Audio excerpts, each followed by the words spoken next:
There are good mornings, those with warm tea and the purple light. Then there are mornings without tea, or any light at all, where you wake up and find your fortune lost, taken from you, possibly forever.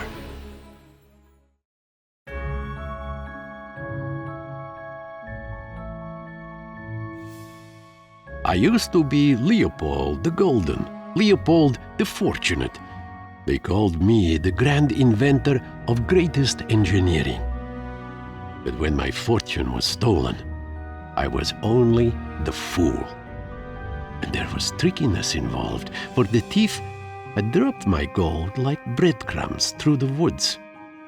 I left in haste with a note to my wife. "Matilda, dearest, I have gone to catch a culprit. I hope to be back by evening supper. Yours kindly, L."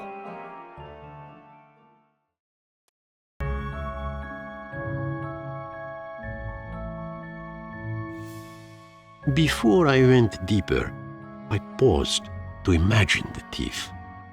Cousin Victor was a suspect. His moral compass twitched like broken clockworks when gold was near. But Aunt Olga had passion. Her pursuits for pure metal were fierce, with no compassion. And Uncle Sergei was the ruthless one, our wolf of the lands. But we used to laugh together. Now we had not spoken in years. It was their loss. But despite this pickle of a trap, I followed the gold underground. I was choiceless, at least momentarily.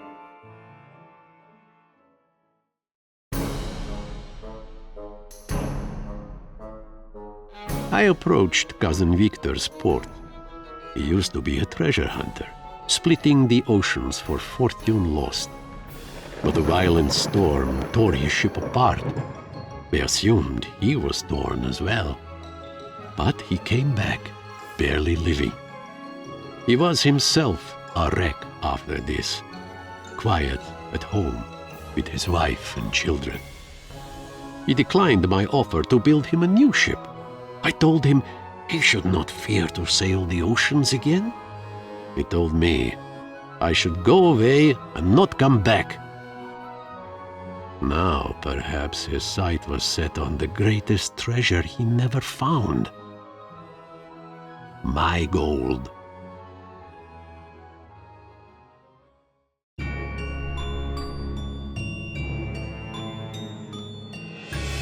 I had seen the steaming apparatus as I passed through Victor's den.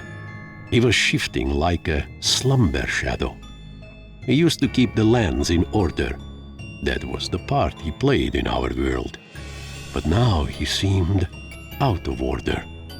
This explained why things were getting wildish, with traps and thorns growing out of every corner. But the apparatus was of no concern to me. I was looking for Cousin Victor. Or so I thought.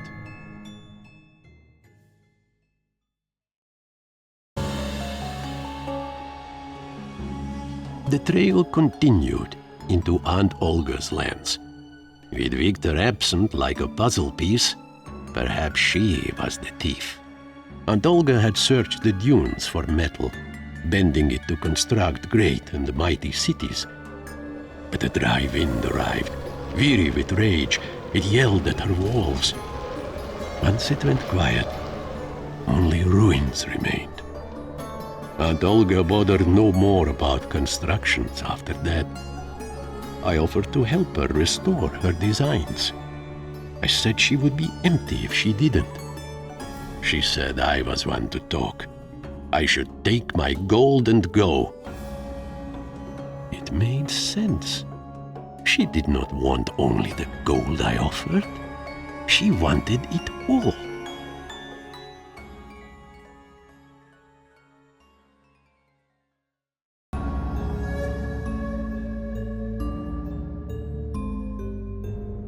The apparatus had followed me to Aunt Olga's cities.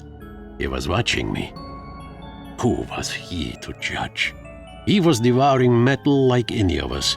He required it, like we needed blood to our hearts.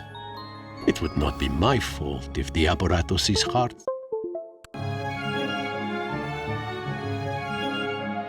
I left Aunt Olga's cities confused by her act of vanish.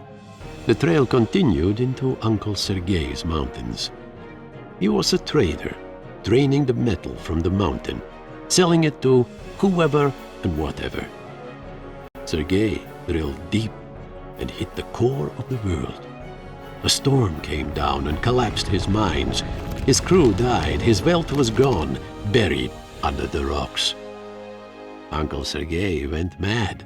He settled by a lake, where he spent his days writing, swimming, and sleeping. I offered to help him restore his trade. I said he would remain insane if he didn't. He said I was the mad one, and told me to disappear and take my gold with me.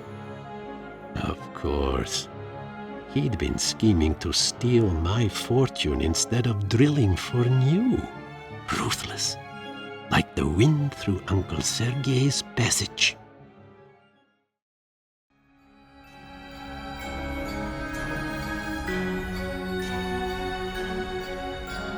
Obviously, all three of them. How could I not have seen this? I screamed and yelled. Why had they taken my gold? I had been nothing but kind to them. They told me to be calm. Eventually, I had no strength for anything else. We did not take your gold, they said. We never wanted it. Not when you offered it, not now. But we helped, they said. We spread pieces of your gold over our lands. But we were not alone. The path of my gold trailed into the snow. Think like the engineer you once were, they said. That is how you made your fortune after all. As I continued to the cold, I felt like the idiot on a fool's errand, ignorant of everything, the last one in the world to know.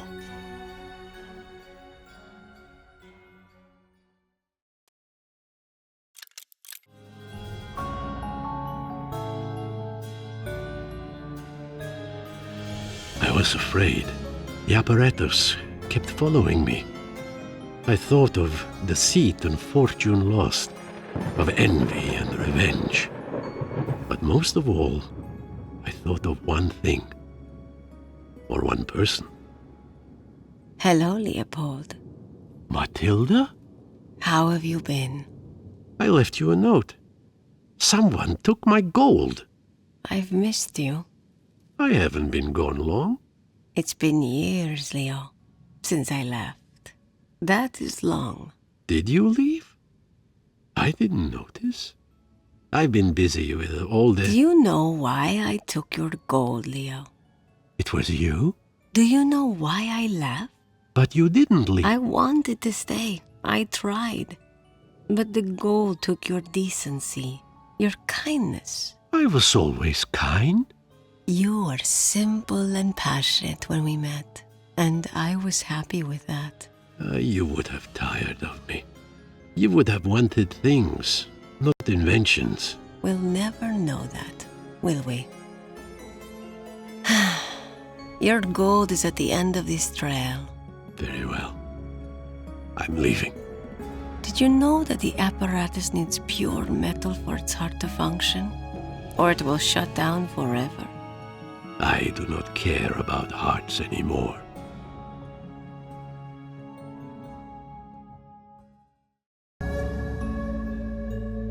I had reached the end. I had my gold, which Matilda stole from me. But what had I recovered? The apparatus had no metal left. It would shut down and not wake up. Perhaps I could offer him some gold. No one else seemed to want it.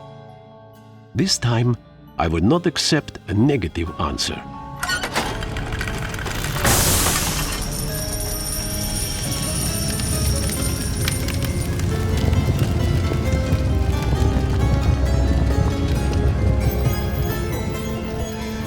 At this point, I thought it was over. I was ready to go home alone. But I was wrong. The apparatus's veins were closed. His heart had stopped. The valves did not move. I had only a few minutes to resolve this, or the apparatus would die.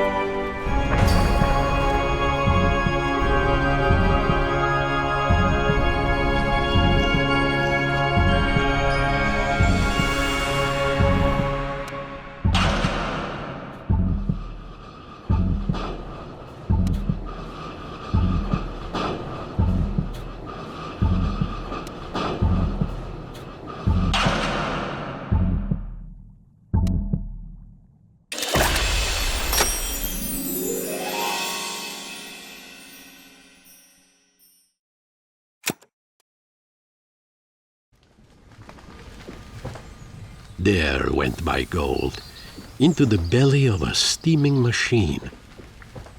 I felt strange, empty, but not tired. Well, that was that, I suppose.